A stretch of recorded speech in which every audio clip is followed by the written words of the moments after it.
श्री हरिः श्रीमद् भगवद गीता अथ षष्ठो अध्यायः ध्यान योग।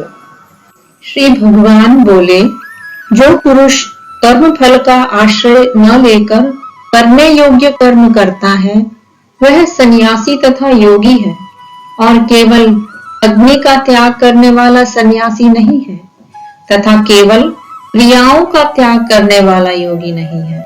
हे अर्जुन, जिसको सन्यास ऐसा कहते हैं उसी को तू योग जान, क्योंकि संकल्पों का त्याग न करने वाला कोई भी पुरुष योगी नहीं होता। योग में आरूढ़ होने की इच्छा वाले मननशील पुरुष के लिए योग की प्राप्ति में निष्काम भाव से कर्म करना ही हेतु कहा जाता है, और योगारूढ़ हो जाने पर उस योगारूढ़ पुरुष का जो सर्व संकल्पों का अभाव है वही कल्याण में हेतु कहा जाता है। जिस काल में ना तो इंद्रियों के भोगों में और न कर्मों में ही आसक्त होता है, उस काल में सर्व संकल्पों का त्यागी पुरुष योगारूढ़ कहा जाता है। अपने द्वारा अपना संसार समुद्र से उद्धार करें और अपने को अधोगति में न डाले, क्योंकि यह मनुष्य आप ही तो अपना मित्र है और आप ही अपना शत्रु है। जिस जीवात्मा द्वारा मन और इंद्रियों सहित शरीर जीता हुआ है उस जीवात्मा का तो वह आप ही मित्र है, और जिसके द्वारा मन तथा इंद्रियों सहित शरीर नहीं जीता गया है उसके लिए वह आप ही शत्रु के सदृश शत्रुता में बरतता है। सर्दी गर्मी और सुख दुख आदि में तथा मान और अपमान में जिसके अंतःकरण की वृत्तियां भली भांति शांत हैं, ऐसे स्वाधीन आत्मा वाले पुरुष के ज्ञान में सच्चिदानंद घन परमात्मा सम्यक प्रकार से स्थित है, अर्थात उसके ज्ञान में परमात्मा के सिवा अन्य कुछ है ही नहीं।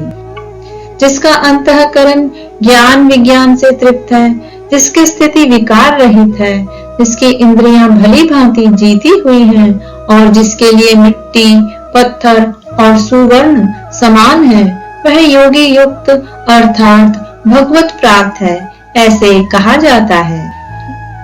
सुहृद मित्र वैरी उदासीन मध्यस्थ द्वेष और बंधु गुणों में धर्मात्माओं में और पापियों में भी समान भाव रखने वाला अत्यंत श्रेष्ठ है।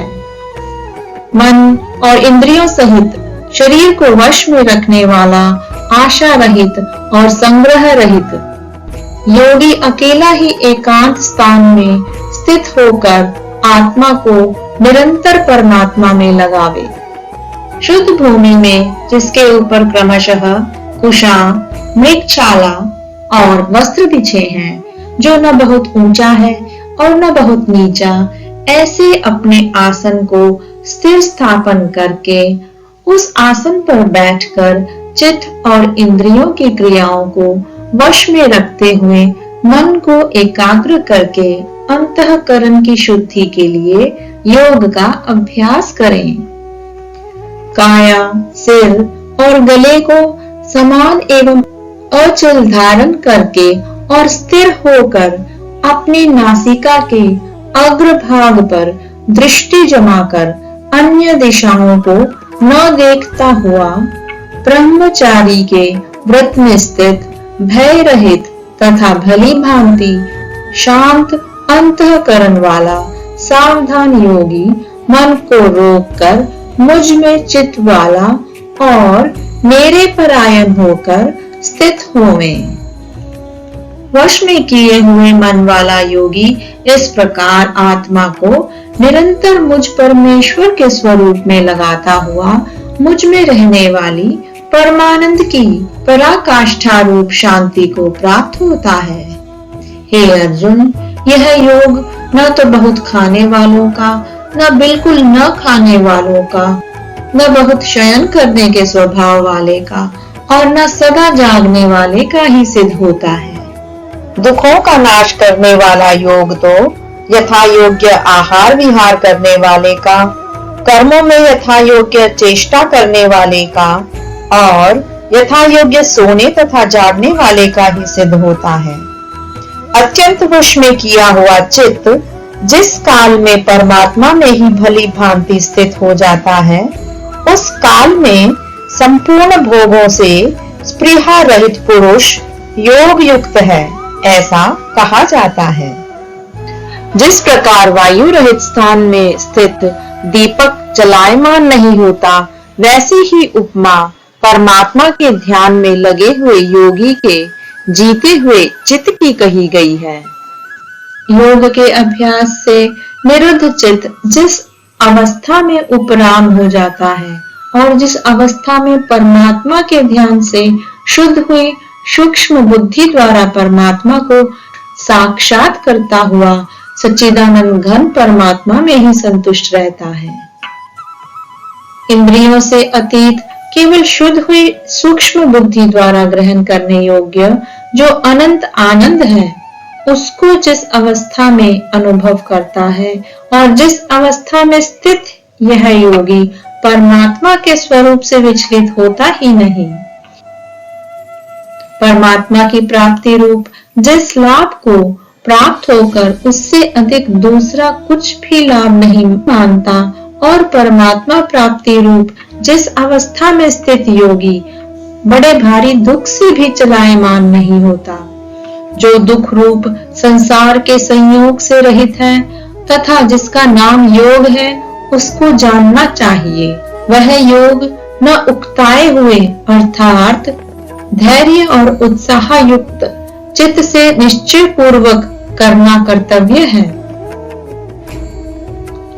संकल्प से उत्पन्न होने वाली संपूर्ण कामनाओं को विशेष रूप से त्याग कर और अपने मन के द्वारा इंद्रियों के समुदाय को सभी ओर से भली भांति रोक कर कर्म से अभ्यास करता हुआ उपरति को प्राप्त हो तथा धैर्य युक्त बुद्धि के द्वारा मन को परमात्मा में स्थित करके परमात्मा के सिवा और कुछ भी चिंतन ना करे। यह स्थिर न रहने वाला और चंचल मन जिस शब्दादि विषय के निमित्त से संसार में विचरता है, उस विषय से रोक कर यानी हटाकर इसे बार बार परमात्मा में ही निरुद्ध करें।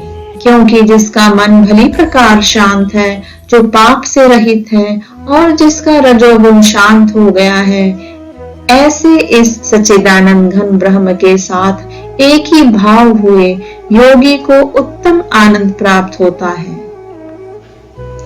वह पाप रहित योगी इस प्रकार निरंतर आत्मा को परमात्मा में लगाता हुआ सुख पूर्वक पर ब्रह्म परमात्मा की प्राप्ति रूप अनंत आनंद का अनुभव करता है। सर्वव्यापी अनंत चेतन में एक ही भाव से स्थिति रूप योग से युक्त आत्मा वाला तथा सब में समभाव से देखने वाला योगी आत्मा को संपूर्ण भूतों में स्थित और संपूर्ण भूतों को आत्मा में कल्पित देखता है। जो पुरुष संपूर्ण भूतों में सबके आत्म रूप मुझ वासुदेव को ही व्यापक देखता है और संपूर्ण भूतों को मुझ वासुदेव के अंतर्गत देखता है, उसके लिए मैं अदृश्य नहीं होता और वह मेरे लिए अदृश्य नहीं होता। जो पुरुष एक ही भाव में स्थित होकर संपूर्ण भूतों में आत्म रूप से स्थित मुझ सच्चिदानंद घन वासुदेव को भजता है, वह योगी सब प्रकार से बरतता हुआ भी मुझ में ही बरतता है। हे अर्जुन, जो योगी अपनी भांति संपूर्ण भूतों में सम देखता है और सुख अथवा दुख को भी सम में सम देखता है, वह योगी परम श्रेष्ठ माना गया है।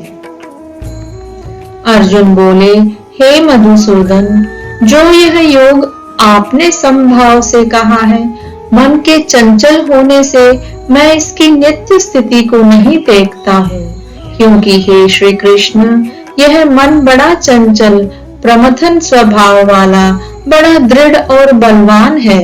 इसके लिए उसका वश में करना मैं वायु को रोकने की भांति अत्यंत दुष्कर मानता हूँ। श्री भगवान बोले, हे महाबाहो, निसंदेह मन चंचल और कठिनता से वश में होने वाला है, परंतु हे कुंती पुत्र अर्जुन, यह अभ्यास और वैराग्य से वश में होता है। जिसका मन वश में किया हुआ नहीं है, ऐसे पुरुष द्वारा योग दुष्प्राप्य है, और वश में किए हुए मन वाले प्रयत्नशील पुरुष द्वारा साधन से उसका प्राप्त होना सहज है। यह मेरा मत है। अर्जुन बोले, हे श्री कृष्ण, जो योग में श्रद्धा रखने वाला है किंतु संयमी नहीं है, इस कारण जिसका मन अंत काल में योग से विचलित हो गया है, ऐसा साधक योग की सिद्धों को अर्थात भगवत साक्षात्कार को न प्राप्त होकर किस गति को प्राप्त होता है? हे महाबाहो, क्या वह भगवत प्राप्ति के मार्ग में मोहित और आश्रय रहित पुरुष छिन्न भिन्न बादल की भांति दोनों ओर से भ्रष्ट होकर नष्ट तो नहीं हो जाता? हे श्री कृष्ण, मेरे इस संशय को संपूर्ण रूप से छेदन करने के लिए आप ही योग्य हैं, क्योंकि आपके सिवा दूसरा इस संशय का छेदन करने वाला मिलना संभव नहीं है। श्री भगवान बोले, हे पार्थ, उस पुरुष का न तो इस लोक में नाश होता है और न परलोक में ही, क्योंकि हे प्यारे, आत्मोद्धार के लिए अर्थात भगवत प्राप्ति के लिए कर्म करने वाला कोई भी मनुष्य दुर्गति को प्राप्त नहीं होता। योग भ्रष्ट पुरुष पुण्यवानों के लोकों को अर्थात स्वर्ग आदि उत्तम लोकों को प्राप्त होकर उनमें बहुत वर्षों तक निवास करके फिर शुद्ध आचरण वाले श्रीमान पुरुषों के घर में जन्म लेता है, अथवा वैराग्यवान पुरुष उन लोकों में न जाकर ज्ञानवान योगियों के ही कुल में जन्म लेता है। परंतु इस प्रकार का जो यह जन्म है, सो संसार में निसंदेह अत्यंत दुर्लभ है।